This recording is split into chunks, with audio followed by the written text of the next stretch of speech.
Kalau aku menolak berarti aku nggak sopan. Kalau aku nggak sopan berarti nanti aku menyakiti mama papa. Akhirnya dia mau dipeluk sama omnya. Itu terjadi saat dia di usia 3 tahun. Akan terbawa sampai dia di usia 5 tahun, 7 tahun, 8 tahun, mungkin sampai dia remaja.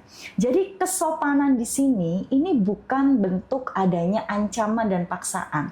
Kesopanan di sini itu adalah sebuah norma aturan yang memang ada di negara kita, ada di agama kita. Tapi bentuknya itu adalah di dalam dirinya kita. Jadi kita sebagai orang dewasa itu bukan meminta anak untuk sopan, tapi kita coba kenalkan kepada anak bahwasanya kita bisa loh berkata tidak kalau kita tidak nyaman.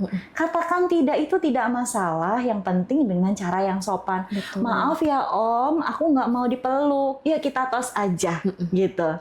Maaf ya om, aku nggak nyaman.